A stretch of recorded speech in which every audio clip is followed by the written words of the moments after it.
김현정의 뉴스 쇼.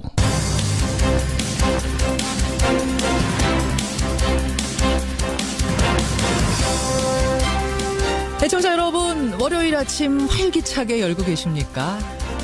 그런데요, 월요일 아침부터 법꾸라지 우병우 전 수석 이름이 다시 눈에 띕니다. 어제였죠. 검찰이 박근혜 정부 시절 불법 사찰을 지시한 혐의로 최윤수 전 국정원 2차장을 소환 조사했는데요. 최 전 차장에게 사찰을 부탁한 당사자로 우병우 전 수석이 지목된 겁니다. 글쎄요, 법꾸라지 우 전 수석이 또 한 번 검찰 그물망에 걸려들긴 했는데 그에게는 유독 컸던 그물구멍이 이번에도 여지없이 큼직할지 아니면 예상을 깨고 촘촘할지 두고 볼 일입니다.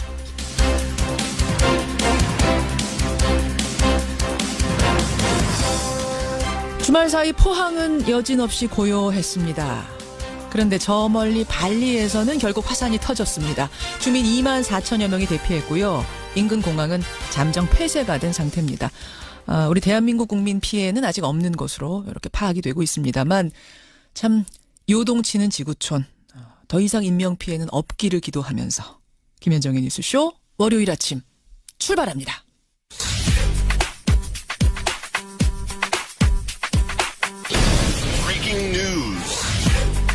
김현정의 뉴스쇼가 주목한 오늘의 포인트, 민경남 PD 나와 있습니다. 어서 오세요, 민 PD. 네, 안녕하세요. 오늘 월요일 아침 첫 포인트는 뭐부터 볼까요? 박근혜 재판 재개입니다. 예, 변호인단이 박근혜 전 대통령 구속영장 연장한 데 대해서 반발하면서 총사퇴를 했었고 그때부터 재판이 중단이 됐던 건데 이게 한 42일 만에 재개죠? 그렇습니다.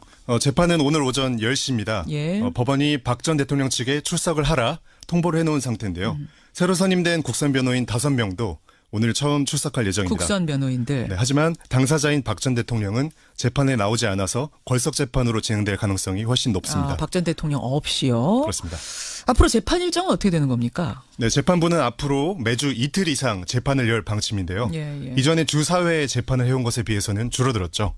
박김 변호인단이 넘겨받은 수사 재판 기록만 총 12만 년 쪽입니다. 예. 그러다 보니 재판을 준비하는 데 시간이 부족하다. 그래서 이런 점을 고려한 일정이라고 합니다. 아직 남아있는 증인만 300여 명이고요. 구속 만료일은 내년 4월 16일입니다. 그렇죠. 그 전에 1심 선고가 나올 수 있을지는 불투명한 상황입니다. 그래요. 오늘 재판 시작이 다가 아니네요, 보니까. 그렇습니다. 줄줄이 태산이네요. 다음 포인트 뭡니까? 김영란법 수정 초읽기입니다. 김영란법 개정 논의는 그동안에 계속 됐었던 건데 오늘 결론이 나는 건가요? 네. 김영란법 하면 식사 3만 원, 선물 5만 원, 경조사비 10만 원 해서 350 상한액이 핵심인데요. 그렇죠. 이 중에서 농축수산물에 한해서만 선물비를 10만 원까지 허용하는 것으로 잠정 결정됐습니다. 농축수산물에 한해서는 10만 원까지. 네. 다만 세계무역기구 제소를 막기 위해서 국내산뿐만 아니라 외국산 농축수산물에 대해서도 같은 기준을 적용하기로 했고요. 예. 햄이나 홍삼 같은 가공품도 포함시킬지 문제는 최종 조율 중입니다. 오늘 권익위에서 김영란법 개정안을 심의할 예정이고 29일에는 대국민 보고대회에서 구체적인 내용을 공개할 예정입니다. 그래요. 짧게 한 포인트만 더 보죠. 가수 박정훈 씨 가상화폐 투자 사기 의혹입니다. 참 90년대 오늘 같은 밤이면이란 노래로 많은 사랑을 받았던 가수인데 가수 박정훈 씨 검찰의 수사선상에 올랐어요. 네, 가상화폐인 이더리움을 새로 얻으려면 어려운 수학 수식을 푸는 채굴기가 필요합니다. 그렇죠. 한 업체가 이 채굴 사업에 투자하면 수익금을 주겠다고 속여서 2천여억 원을 가로챈 사건을 검찰이 수사하고 있었습니다. 사기 사건이네요, 한마디로. 네, 그러던 와중에 가수 박정훈 씨도 사건에 연루된 혐의를 포착한 거죠. 어허. 검찰은 박 씨에 대해서 출국 금지 조치를 했고 사무실을 압수수색하기도 했습니다. 가상화폐 열풍이 불면서 이런 사건들이 요새 계속 터지는데 그 와중에 가수 박정훈 씨까지 연루되면서 오늘 아침에 큰 뉴스가 됐네요. 그렇습니다. 여기까지 보겠습니다. 민경남 PD 네, 수고하셨습니다. 감사합니다. 국정조사 추진과 특검법 발의를 당론으로 채택한 자유한국당. 김용춘 해양수산부 장관은 사퇴 의사부터 표명하고 진상조사에 임하기 바랍니다. 듣고 있기 민망할 정도입니다. 특검이 발효될 때까지 지금 검찰 수사는 중단됐으면 좋겠다. 예, 자유한국당이 국가정보원과 검찰의 특수활동비 상납 의혹과 관련해서 국정조사와 특검법 발의를 동시에 추진하기로 했습니다. 이 특검법 조사 대상에는요, 한국당이 의혹을 제기해온 그 검찰의 법무부 특활비 상납 의혹, 이것도 포함되어 있고요. 또 노무현 DJ 정권의 특활비, 이 국정원의 특활비도 들어갈 것으로 알려졌습니다. 자, 자유한국당 정우택 원내대표 연결해서 뭐 이 국정조사 추진 문제에 비롯한 전국 현안들 질문해보지요. 정우택 원내대표님 안녕하세요. 네, 안녕하십니까. 일단 그 특활비 얘기하기 전에 세월호 6월 은폐 사건 얘기부터 좀 했으면 좋겠습니다. 네. 이 세월호 6월 은폐 사건은 국정조사까지 갈 사안이다. 김영춘 해수부 장관 해임해라. 이것까지 요구하셨네요. 네. 네, 지금 말씀하신 것처럼 6월 은폐 문제는 결코 가볍게 넘길 수 없는 문제다 이렇게 보고 있고요. 예. 이건 정말 국정조사감이다 이렇게 보고 있습니다. 그 이유는 우선 첫째 인륜적인 측면에서 볼 때 미수습자 합동 연구실 직후에 6.25 존재가 있다는 것을 밝혔거든요. 예. 그래서 이것은 아마 국민과 유족 가슴에 몇 번 더 아프게 한 사건이 아닌가 이렇게 보고요. 정치적 측면에서 보더라도 이 1,000억 원의 이 혈세로 16,000톤급에 달하는 이 세월호를 인양한 이유가 진상 규명과 함께 미수습자의 유골을 찾는 데 있는 거 아니었습니까? 그렇죠. 따라서 이번에 6월 은폐는 결코 가볍게 넘길 수 없는 문제다 이렇게 보고 있습니다. 맞습니다. 가볍게 넘길 수 없는 문제 맞아요. 근데 세월호 유족들은 이런 말씀을 하시더군요. 뭐 그런 비판 할 수 있지만 그게 자유한국당이 할 비판은 아닌 것 같다. 왜냐하면 그동안 세월호 준상규명에 그렇게 소극적이었던, 심지어는 방해가 되는 말까지 해왔던 자유한국당이 지금 그런 비판을 할 자격이 있느냐? 가족협의회의 입장 어떻게 그 보세요? 말씀에 동의하지 않습니다. 어떻게 우리가 진상규명에 그렇게 반대를 했습니까? 그 진상규명은 밝혀져야죠. 그리고 같이 세월호 특조위도 했기 때문에 다만 이 문제를 7시간 문제 뭐 지금 재판 중에 있지만 이 문제를 갖고 계속 야당이 물고 늘어졌기 때문에 그 문제에 대한 얘기를 한 적은 있지만 지금 이런 6월 문제 당연히 지금 제가 말씀드린 것처럼 인륜적이나 정치적 측면에서 문제가 있는데 자유한국당은 말할 이유가 없다. 세월호의 세자도 입에 담지 말아라라는 게 가족협의회 위원장. 그건 그분들의 생각이고요. 저희들은 정치적으로는 그렇게 판단하지 않습니다. 네. 민주당 입장은 뭔가 하니까요. 해수부 공무원들이 김영춘 장관을 조직적으로 무시하다가 벌어진 일이다. 그러니까 장관이 뒤늦게 유골 발견 사실을 보고받고 그때라도 매뉴얼대로 처리하라라고 지시를 했는데 만 하루가 걸릴 동안 장관을 왕따시킨 거다.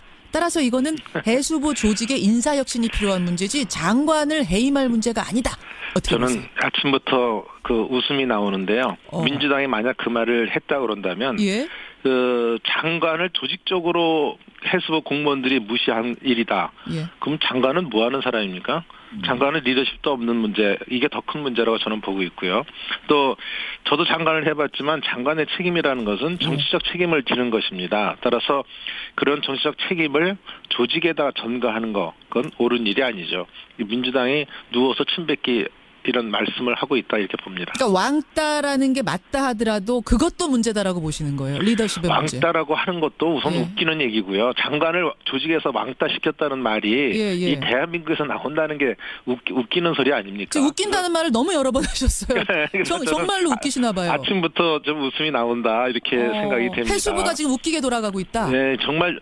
아니요. 그렇게 민주당이 말하는 것 자체가 해수부가 그렇게 돌아간다는 거는 그 내부에 또 문제고요. 지금 민주당이 그렇게 말을 하고 있다는 거 아닙니까? 그러니까 민주당이 지금 그 말 자체가 스스로 누워서 침뱉기를 하고 있다 이렇게 해서 제가 웃음이 나옵니다. 근데 지금 해수부의 그 조직이 지난 정부부터 이어져 왔던 그 조직이 아직 이제 혁신되지 않은 상태에서 김영춘 장관이 새로 들어갔기 때문에 과거 정권에서 그렇게 엉망으로 운영되어 왔던 거 아닌가라는 이야기를 민주당은 하고 있는 것 같은데요. 지금 세월호 사건이 난 지 보통 3년이 넘었지 않습니까? 만 3년이 넘었는데 저는 아직도 해수부 조직이 혁신되지 않았다고 한다면 저는 이것은 말이 안 된다고 보고 있고요.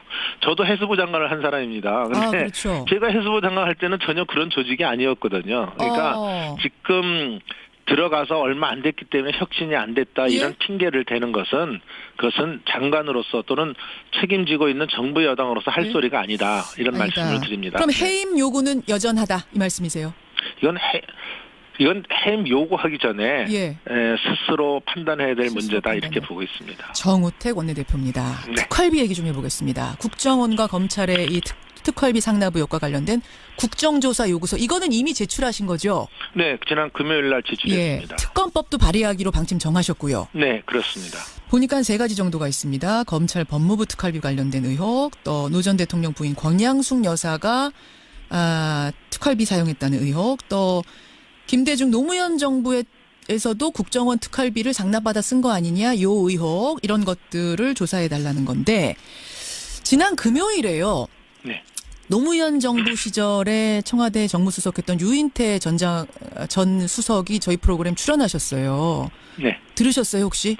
듣진 못했습니다만 간접적으로 듣고 있습니다. 네, 내용은 들으셨죠? 네. 노무현 정부에서는 수석들 청와대 특활비조차도, 그러니까 국정원 특활비는 말할 것도 없고 그건 없었고 청와대에서 쓰는 특활비조차도 기록을 다 하고 썼답니다. 특활비라는 게 기록 안 하고 써도 되는 건데 그조차도 기록하고 썼을 정도로 투명하게 운영됐다라고 말씀하시던데 근데 의혹이 있단 말씀이세요? 네, 그렇습니다. 지금 대통령 기록물 중에 비공개로 분류된 내용은 30년이 지나야 공개가 가능합니다. 예, 예. 현행법상이요. 예. 그래서 이 국정원 기록원에 보관되어 있다 하더라도 지금 볼 수가 없는 거죠. 그럼 지금 볼 수가 없으면 그 말을 어떻게 신용하고 믿겠습니까? 무슨 의미가 있는지 저는 반문하고 싶고요. 오히려 당당하다면 예? 국정조사와 특검에 임하면 되는 거 아니겠습니까? 아니 그러니까 근데 이게 청와대의 특활비라는 것은 기록을 안 해도 되는 건데 사실 안 해도 되는 건데 그조차도 기록을 했을 정도로 투명하다 이 이야기지 원래 뭐 해야 되는 것이 아니니까요. 아니 그러니까 그 말씀을 했는데 그걸 어떻게 신빙성 있게 믿으시냐. 나는 그 말씀입니다. 나는 유인태 의원을 못 믿겠다는 말씀이 드는 게 아니라 모든 것이 이렇게 국정조사 특검에 임하면 그런 것도 다 밝혀질 텐데 실제로 썼는지 여러 사람한테 증언을 듣고 또 말씀을 들으면 되는 거 아닙니까? 그러면 국정원의 특활비를 노무현 정부 또 DJ 정부에서도 상납받아 썼다는 어떤 증거라든지 뭔가 제보라도 받고 계세요? 지금 예를 들면 지금 저희들이 의혹을 갖고 있는 것 중에 김홍업 씨, 그러니까 DJ 대통령의 그 둘째 아드님이시죠. 그 김홍업 씨 계좌에서 국정원 계좌 수표가 출납됐다는 경위가 있다는 의혹이 있습니다. 또 그 김옥두 전 의원의 부인이 국정원 계좌 수표에 출납 경위가 있었다. 이런 그 의혹도 지금 있거든요. 의혹을 어떻게 얻으신 의혹일까요? 그거는 이미 계좌의 문제면 이미 보도가 나온 얘기입니다. 제가 지어낸 얘기가 아니고요. 그러니까 보도를 통한 간접 의혹 말씀하시는 거군요. 그래서 이런 어떤 개인적인 이런 것보다는 그러면 그 지금 그 김대중 정부의 국정원에서 특수활동비를 규모가 얼마고 사용 용처가 어딘지 일반적인 걸 한번 들여다보자 이거예요. 그러니까 지금 이번에 이 보수 정권에 대해서 10년만 들여다보지 말고 만약 하면 원조 적폐가 될 수도 있는 혹시 김대중 정부라든지 노무현 정부 때의 특수활동비 규모나 사용처를 특검이나 국정조사를 통해서 들여다보면 되는 거 아니겠습니까? 네. 물타기라는 의혹이 나오는 건 아시죠? 그러니까 지금 이미 박근혜 정부 때부터 시작을 해서 조사를 하다 보니까 이 이야기까지 간 건데. 이건 물타기가 아니고요. 어떻게 특정 시기에 특정 그 기간만 조사 대상으로 하느냐 말이에요. 이게 원래 원조 적폐에 대한 모든 것을 드러내놓고 이것이 잘못됐다는 걸 해야 그것을 누구든지 진정성 있는 게 믿는 것이지 보수 정권만 들여다보겠다. 그 앞에는 안 들여다보겠다. 그게 형평성에 맞는 얘기입니까? 그건 물타기하고 전혀 상관이 없는 얘기입니다. 검찰이 일부러 안 들여다보겠다 이런 건 아닌 것 같고 박근혜 정권의 국정농단을 조사하다가 이제 나오는 것부터 시작하는 게 아니겠습니까? 저는 그거는 우리 김현정 앵커의 저는 변명은 아니고 그쪽 얘기를 하고 계시다 이렇게 저는 듣습니다. 그쪽에서 검찰에서는 그렇게 얘기를 하던데 네. 자유한국당이 볼 때는 그렇지 않다. 하는 김에 다 해야 된다. 자유한국당이 보는 게 아니라 일반 상식적으로도 보세요. 왜 이렇게 되면 자꾸 표적수사, 정치 보복의 의미를 갖는 그런 의혹을 받을 수 있다. 이런 점에 대해서 말씀을 드리는 겁니다. 그래서 이것은 국정조사까지 해야 된다. 보고서 제출하신 상황. 정우택 원내대표님. 네. 지금 시간이 한 1분 30초 남았는데 요거 하나는 좀 확인하고 갔으면 좋겠습니다. 네. 바른정당의 유승민 대표가요. 중앙일보하고 인터뷰를 했습니다. 어떤 얘기를 했냐면 국민의당뿐만 아니라 한국당과도 통합 논의를 하고 있다. 그러니까 지금 유승민 대표가 꿈꾸는 건 말하자면 3당 통합을 꿈꾸고 계시는 것 같아요. 그러면서 11명, 바른정당의 11명이 나가서 자유한국당에 복당하는 그런 형태가 아니라 당대당 통합, 그것도 국민의당과의 3당 통합을 생각하고 있다라는 이야기를 했습니다. 어떻게 생각하십니까? 저는 국민의당과 바른정당이 합쳐질 수 있다는 것은 이념적 간극이 너무 크기 때문에 결코 쉬운 일이 아니다 이렇게 생각합니다. 특히 지금 제가 듣기로는 국민의당의 의원들께서도 일부 중에는 이 정책 연대하는 것까지도 이건 바른정당과 할 수 없다 하는 이런 것을 얘기를 하고 있지 않습니까? 그래서 이것은 쉬운 일은 아니다. 그렇지만 어떤 의미에서 이 문재인 정부의 어떤 독선 독주를 막기 위해서 보수 통합의 큰 틀에서 자연스럽게 보수가 뜻을 하는 사람끼리 합류하자. 이런 의미로 저는 받아들이고요. 이것은 좀 시간적 또는 여러 가지 여건이 필요한 것이다 이렇게 봅니다. 긍정적으로 받아들이시고 근데 거기에는 바른정당과 자유한국당만의 통합이 아닌 국민의당까지 포함한 3당 통합의 그림도 긍정적으로 보고 계시는 거예요? 장기적으로는 우리 보수 대통합의 의미에서는 그렇게 갈 수도 있다. 또 그렇게 가야만 될지도 모른다 이렇게 생각을 하고 있습니다. 그렇지만 지금 3당 통합을 당장 지금 얘기하는 것은 이념적 간극이라든지 또 시기상으로 좀 맞지가 않다 이렇게 보고 있습니다. 보수 통합이라고 지금 말씀하시면서 국민의당까지 함께 갈 수 있다고 보십니까? 저는 국민의당도 예전에 김대중 대통령 때도 보수 야당이라고 그랬지 진보 야당이라고 그러지 않았습니다. 그러니까 저는 이념적인 측면에서 간극은 있지만 가야 할 방향이다. 문재인 정부의 이것을 독선 독주를 막기 위해서는 정치라는 건 그렇게 뭉칠 수도 있는 것이다 이렇게 보고 있습니다. 여기까지 입장 확인하겠습니다. 정우택 원내대표님 고맙습니다. 네, 감사합니다. 자유한국당 정우택 원내대표였습니다.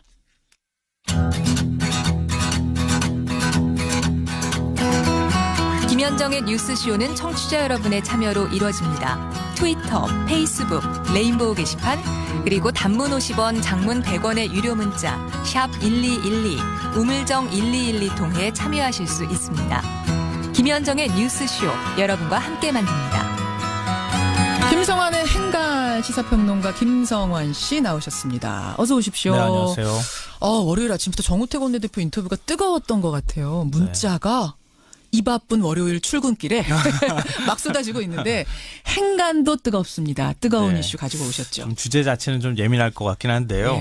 이 태아의 생명권이냐 여성의 자기결정권이냐 이 우리 사회의 뜨거운 논쟁거리였던 낙태죄 폐지. 낙태죄. 청와대 청원 사이트에 23만여 명이 청원을 접수할 정도로 아주 뜨거운 논란거리였는데요. 그랬죠. 어제 청와대가 홈페이지에 낙태죄 폐지 청원에 대한 조국 민정수석의 동영상 답변을 올렸습니다. 답변을 내놨습니다.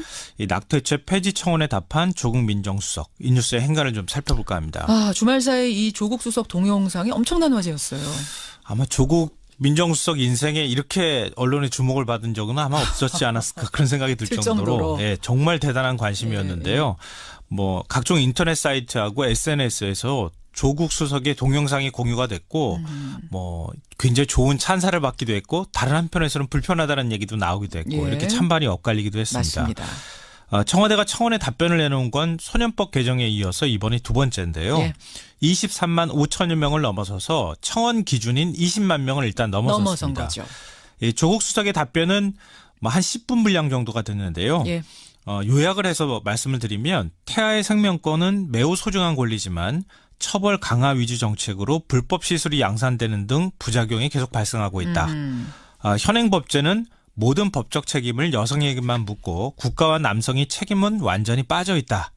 이런 법과 현실의 괴리를 극복하기 위해서 새로운 균형점을 찾을 필요가 있다. 이거였습니다. 청원 내용은 낙태죄를 폐지해달라 이거였는데 답변은 어쨌든 새로운 균형점을 찾을 필요가 있다. 폐지하겠다라고는 하진 않았지만 찬반을 얘기하진 않았습니다. 새로운 균형점을 찾자. 이렇게. 그래서 정부가 내년부터 2010년 이후 실시되지 않은 임신 중절 실태조사를 다시 재개를 해서 정확한 실태조사를 토대로 관련 논의가 진행되도록 하겠다. 이렇게 얘기를 했습니다. 이게 워낙 민감한 문제였고 찬반이 다 논리가 있었잖아요. 맞아요. 그런 문제를 어떻게 답을 내놓을까 굉장히 궁금했는데 이런 답이 나왔습니다. 자, 이 뉴스의 행간 이면 들어가 보죠. 첫 번째 행간은 단어 하나로 청와대의 입장을 대신했다입니다. 단어 하나로요? 우리 보통 말에는 가치가 담겨 있다고 얘기를 하잖아요. 그렇죠. 어떤 단어를 사용하느냐 이걸 보면 그 사람의 철학, 사상 이런 게 그냥 드러나게 마련인데요.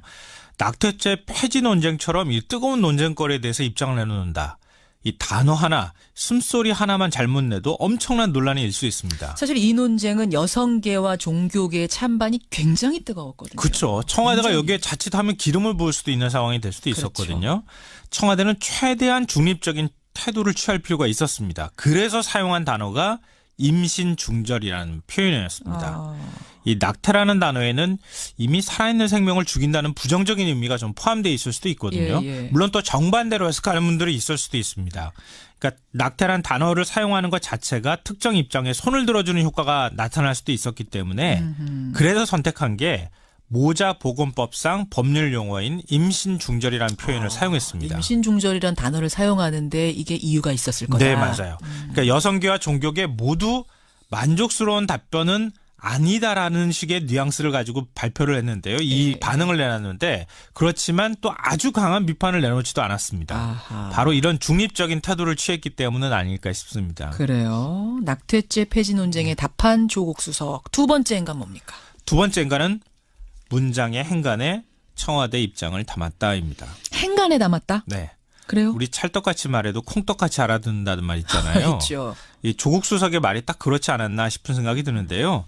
이 청와대는 낙태죄를 폐지하겠다, 폐지하지 않겠다 어떤 입장도 밝히지 않았습니다. 그렇지만 행간을 읽어보면 현행 낙태죄 처벌 조항에 문제가 있으니 개정이 필요하다라는 얘기였습니다. 그러니까 잘 읽어보면 그런 뉘앙스가 있어요. 아까 새로운 균형점을 찾겠다라는 얘기는 어쨌든 현행 것에 문제가 있으니까 새롭게 하겠다는 얘기고 그러면은 이 바탕에는 결국 낙태죄 폐지 쪽에 조금 더 힘을 실는 이런 느낌이 나요. 맞아요. 그러니까 부작용 사례를 쭉 언급을 하고 난 다음에 이 모든 책임을 지금 여성이 다 감당하고 있습니다. 이렇게 얘기하면 현재보다는 좀 더 다른 방식의 법 개정이 필요합니다라고 하는 얘기를 하고 있는 거고요. 행간에는. 그리고 종교계가 지금 낙태죄 폐지에 가장 많이 반대를 하잖아요. 그렇죠. 종교계에서 가장 권위자로 인정받는 그분의 말을 또 인용했어요. 그분이 바로 프란치스코 교황입니다. 교황의 말. 그러니까 낙태에 대해서 가장 크게 반대를 하고 있는 데가 가톨릭이니까. 예, 맞아요. 그러니까 어떻게 얘기를 했냐면요. 프란치스코 교황이 임신 중절에 대해서 우리는 새로운 균형점을 찾아야 한다고 말했는데 교황도 말했는데 우리 사회도 새로운 균형점을 찾았으면 좋겠다. 참 머리 좋지 않습니까?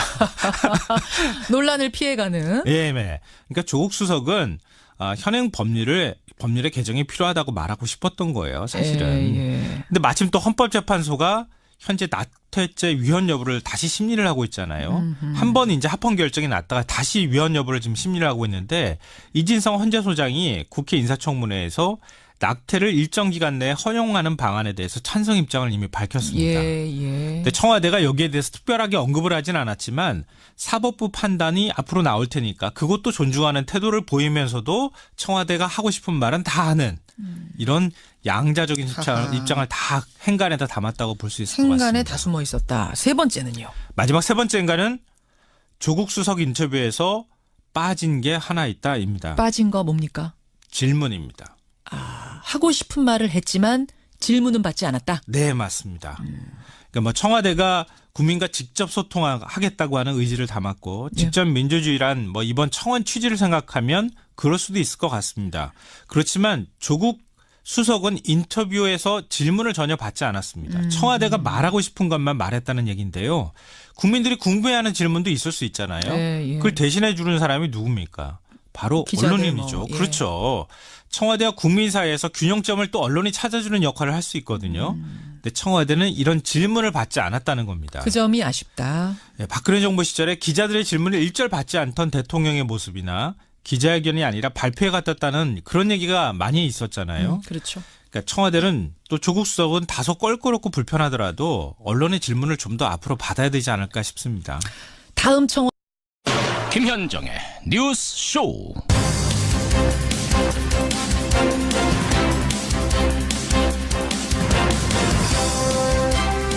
시청자 여러분, 월요일 아침 활기차게 열고 계십니까? 그런데요, 월요일 아침부터 법꾸라지 우병우 전 수석 이름이 다시 눈에 띕니다. 어제였죠. 검찰이 박근혜 정부 시절 불법 사찰을 지시한 혐의로 최윤수 전 국정원 2차장을 소환 조사했는데요. 최 전 차장에게 사찰을 부탁한 당사자로 우병우 전 수석이 지목된 겁니다. 글쎄요. 법꾸라지 우 전 수석이 또 한 번 검찰 그물망에 걸려들긴 했는데 그에게는 유독 컸던 그물구멍이 이번에도 여지없이 큼직할지 아니면 예상을 깨고 촘촘할지 두고 볼 일입니다.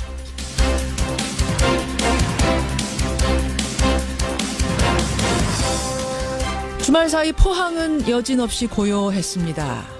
그런데 저 멀리 발리에서는 결국 화산이 터졌습니다. 주민 2만 4천여 명이 대피했고요. 인근 공항은 잠정 폐쇄가 된 상태입니다. 우리 대한민국 국민 피해는 아직 없는 것으로 이렇게 파악이 되고 있습니다만 참 요동치는 지구촌. 더 이상 인명피해는 없기를 기도하면서 김현정의 뉴스쇼 월요일 아침 출발합니다. 오늘 결론이 나는 건가요? 네. 김영란법 하면 식사 3만 원, 선물 5만 원, 경조사비 10만 원 해서 350 상한액이 핵심인데요. 그렇죠. 이 중에서 농축수산물에 한해서만 선물비를 10만 원까지 허용하는 것으로 잠정 결정됐습니다. 농축수산물에 한해서는 10만 원까지. 네. 다만 세계무역기구 제소를 막기 위해서 국내산뿐만 아니라 외국산 농축수산물에 대해서도 같은 기준을 적용하기로 했고요. 햄이나 홍삼 같은 가공품도 포함시킬지 문제는 최종 조율 중입니다. 오늘 권익위에서 김영란법 개정안을 심의할 예정이고 29일에는 대국민 보고대회에서 구체적인 내용을 공개할 예정입니다. 그래요. 짧게 한 포인트만 더 보죠. 네. 가수 박정훈 씨 가상화폐 투자 사기 의혹입니다. 참 90년대 오늘 같은 밤이면이란 노래로 많은 사랑을 받았던 가수인데 가수 박정훈 씨 검찰의 수사선상에 올랐어요.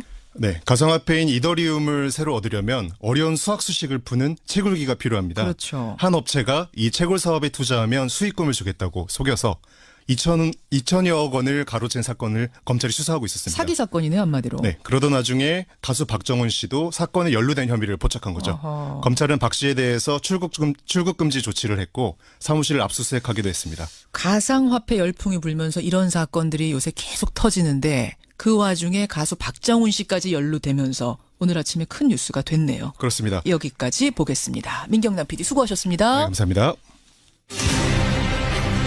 국정조사 추진과 특검법 발의를 당론으로 채택한 자유한국당. 김영춘 해양수산부 장관은 사퇴 의사부터 표명하고 진상조사에 임하기 바랍니다. 듣고 있기 민망할 정도입니다. 특검이 발효될 때까지 지금 검찰 수사는 중단됐으면 좋겠다.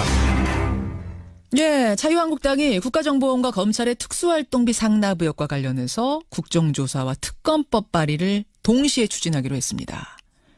이 특검법 조사 대상에는요, 한국당이 의혹을 제기해온 그 검찰의 법무부 특활비 상납 의혹, 이것도 포함되어 있고요. 또 노무현 DJ 정권의 특활비, 이 국정원의 특활비도 들어갈 것으로 알려졌습니다.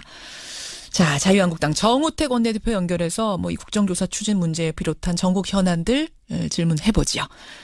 정우택 원내대표님 안녕하세요. 네, 안녕하십니까. 일단 그 특활비 얘기하기 전에 세월호 6월 은폐 사건 얘기부터 좀 했으면 좋겠습니다. 네.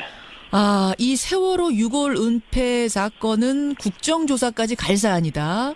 김영춘 해수부 장관 해임해라. 이것까지 요구하셨네요. 네. 네, 지금 말씀하신 것처럼 6월 은폐 문제는 결코 가볍게 넘길 수 없는 문제다 이렇게 보고 있고요. 이건 정말 국정조사감이다 이렇게 보고 있습니다. 그 이유는 우선 첫째 인륜적인 측면에서 볼 때 미 수습자 합동 연결실 직후에 6개월 돈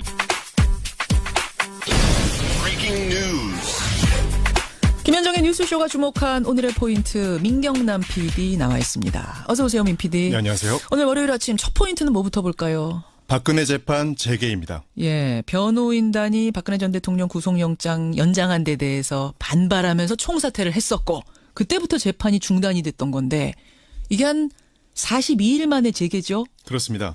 재판은 오늘 오전 10시입니다. 예. 법원이 박 전 대통령 측에 출석을 하라 통보를 해놓은 상태인데요. 새로 선임된 국선 변호인 5명도 오늘 처음 출석할 예정입니다. 국선 변호인들. 네, 하지만 당사자인 박 전 대통령은 재판에 나오지 않아서 궐석 재판으로 진행될 가능성이 훨씬 높습니다. 박 전 대통령 없이요? 그렇습니다. 앞으로 재판 일정은 어떻게 되는 겁니까? 네, 재판부는 앞으로 매주 이틀 이상 재판을 열 방침인데요. 예. 이전에 주 4회의 재판을 해온 것에 비해서는 줄어들었죠. 박긴 변호인단이 넘겨받은 수사 재판 기록만 총 12만 년 쪽입니다. 그러다 보니 재판을 준비하는 데 시간이 부족하다. 그래서 이런 점을 고려한 일정이라고 합니다. 아직 남아있는 증인만 300여 명이고요. 구속 만료일은 내년 4월 16일입니다. 그렇죠. 그 전에 1심 선고가 나올 수 있을지는 불투명한 상황입니다. 그래요. 오늘 재판 시작이 다가 아니네요. 보니까. 그렇습니다. 줄줄이 태산이네요. 다음 포인트 뭡니까? 김영란법 수정 초읽기입니다. 김영란법 개정 논의는 그동안에 계속 됐었던 건데. 문제가 있다는 것을 밝혔거든요. 그래서 이것은 아마 국민과 유족 가슴에 몇 번 더 아프게 한 사건이 아닌가 이렇게 보고요. 정치적 측면에서 보더라도 이 1,000억 원의 이 혈세로 16,000톤급에 달하는 이 세월호를 인양한 이유가 진상 규명과 함께 미수습자의 유골을 찾는 데 있는 거 아니었습니까? 그렇죠. 따라서 이번에 유골 은폐는 결코 가볍게 넘길 수 없는 문제다 이렇게 보고 있습니다. 맞습니다. 가볍게 넘길 수 없는 문제 맞아요. 근데 세월호 유족들은 이런 말씀을 하시더군요. 그런 비판 할 수 있지만 그게 자유한국당이 할 비판은 아닌 것 같다. 왜냐하면 그동안 세월호 준상규명에 그렇게 소극적이었던, 심지어는 방해가 되는 말까지 해왔던 자유한국당이 지금 그런 비판을 할 자격이 있느냐? 가족협의회 입장 어떻게 보세요? 말씀에 동의하지 않습니다. 어떻게 우리가 진상규명에 그렇게 반대를 했습니까? 그 진상규명은 밝혀져야죠. 그리고 같이 세월호 특조위도 했기 때문에 다만 이 문제를 7시간 문제 지금 재판 중에 있지만 이 문제를 갖고 계속 야당이 물고 늘어졌기 때문에 그 문제에 대한 얘기를 한 적은 있지만 지금 이런 유골 문제 당연히 지금 제가 말씀드린 것처럼 일련적인 정치적 측면에서 문제가 있는데 자유한국당은 말할 이유가 없다. 세월호의 세자도 입에 담지 말아라라는 게 가족협의회 위원장. 그분